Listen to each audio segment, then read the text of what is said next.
Have you ever wondered why we go to war? Or why you never seem to be able to get out of debt? Why there is poverty, division, and crime?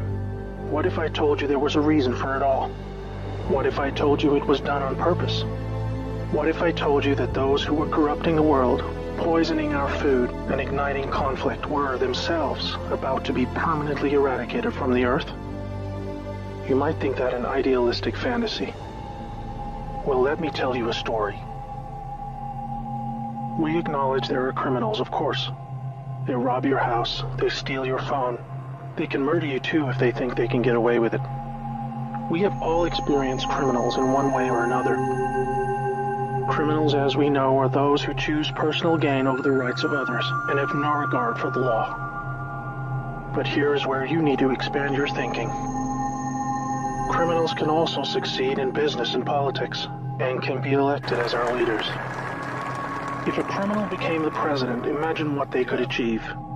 They could use the full weight of their executive power to commit much larger crimes and ensure they and their friends were enriched to the fullest extent possible. A criminal president could create alliances with other criminal presidents and then collaborate on more global criminal activities. Anything goes.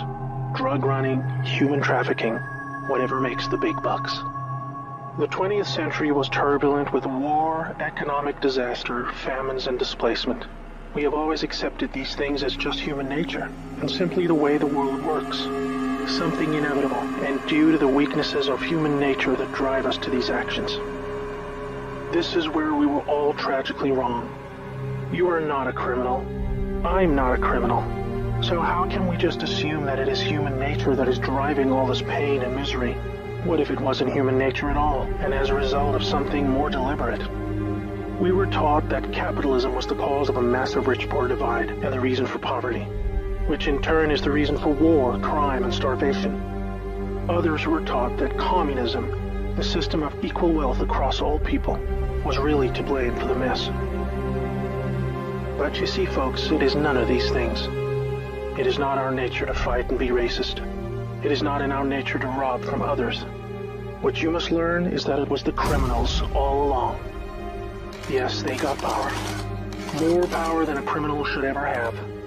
They rose to the top of media companies that control our news and entertainment. They ascended to the top of the banking system, also to the Oval Office, to Brussels, to the Vatican, to the Crown. They crept in quietly. They became leaders of agricultural companies who have control over our food supply. Also big pharmaceutical companies, the ones we trust to help us when we're sick. Nobody stopped them, and they just recruited more criminals to help them. First, they accumulated the world's wealth. They invented a system of money called central banking, which lends money to governments with interest, placing countries into eternal debt. People's wealth got less. Their wealth got more. Much more. When a criminal is already as rich as they can get, then protecting their ill-gotten gains becomes the priority. Angry citizens tired of being poor are a major obstacle and can revolt if they suffer enough. The criminals needed to prevent this. So they diverted attention to the last remaining competitor, the people of the world. You and me. We were not happy being ruled by criminals and having to work 3 jobs just to survive. They know we won't accept it. So they use their control of the media to set black against white, woman against man, young against old, Muslim against Christian. They convinced us we were the problem so that we would fight and destroy ourselves.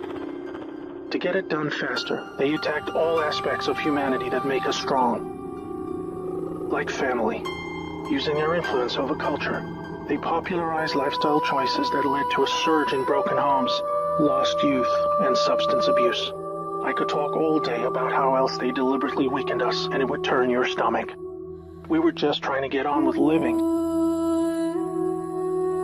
So where are all the good guys? Good people just want to get married, have kids, make a living, and enjoy their liberty.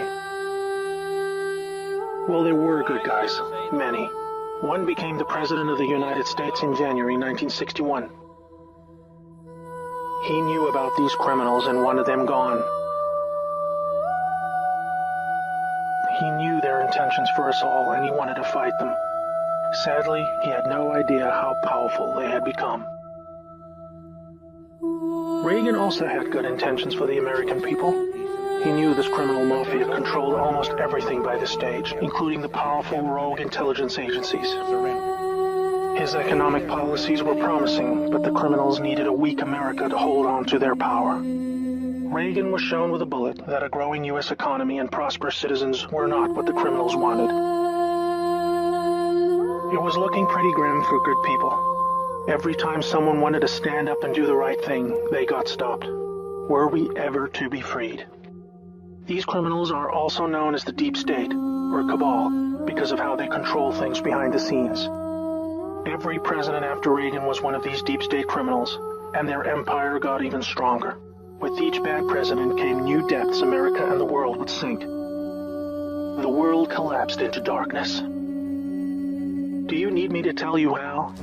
Destroyed factories, declining job numbers, sicker people, opioids, destruction of Iraq, Syria, and Yemen with pointless war, displacement of people into Europe, ISIS, terrorism, collapsed governments, poverty, and genocide. Total misery. Do you think that was inevitable? Hell no. Well, here is where things start to take a new turn.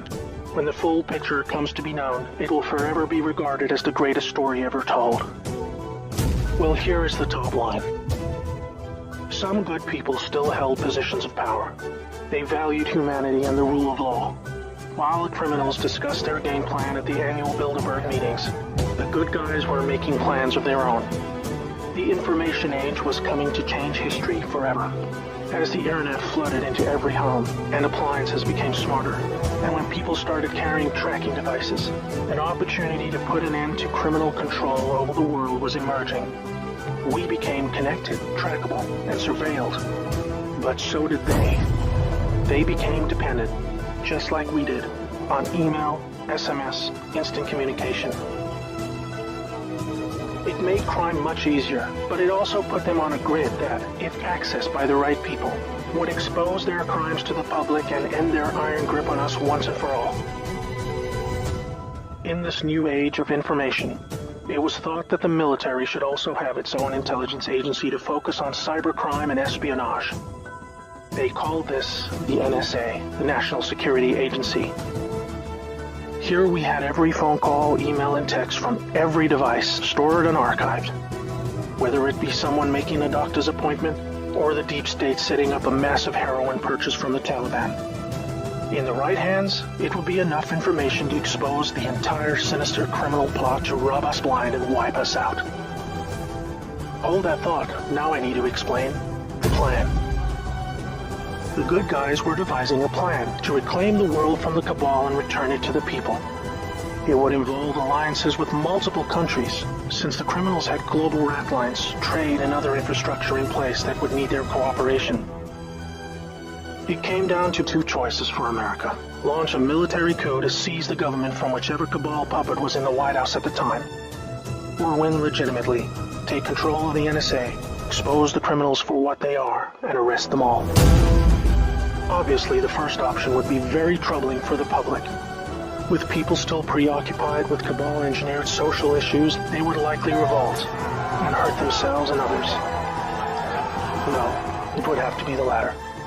So they needed a candidate who could win, and who could win big.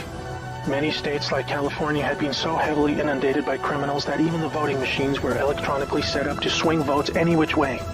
It would need to be a very decisive victory.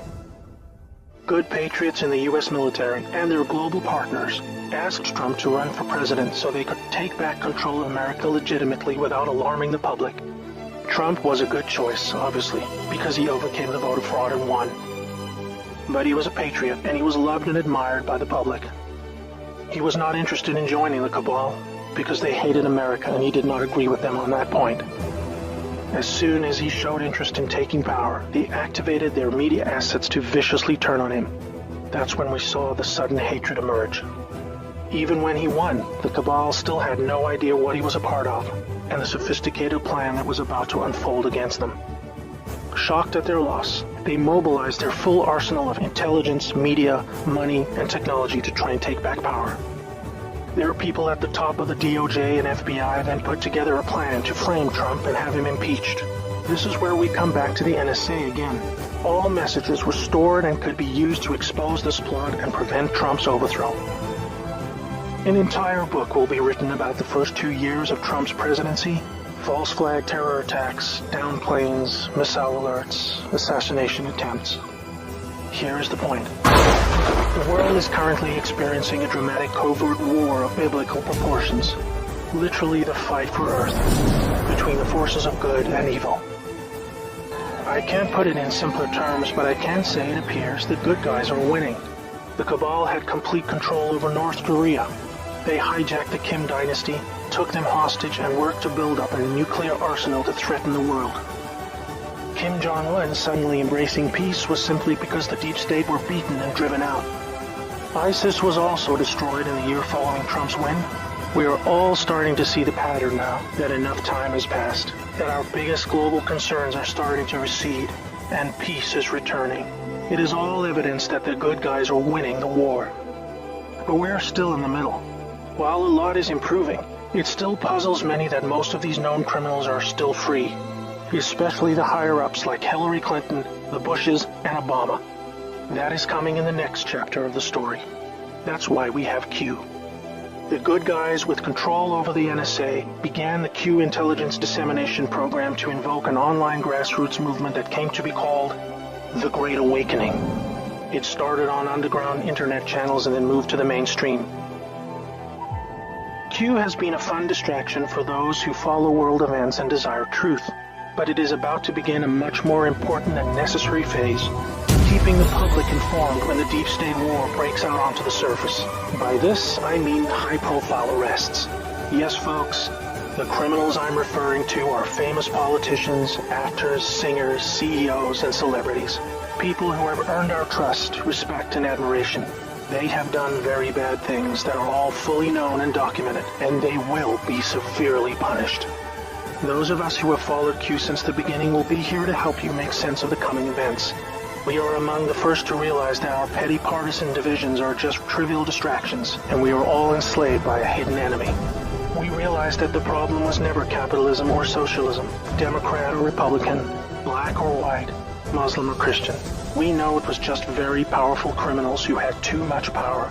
Fellow slaves, it's time to buckle your seatbelt, recognize your true enemy, and embrace a new future that we all owe to the brave patriots who risked their lives to achieve this victory against the greatest force of evil the world has ever known. May God bless America.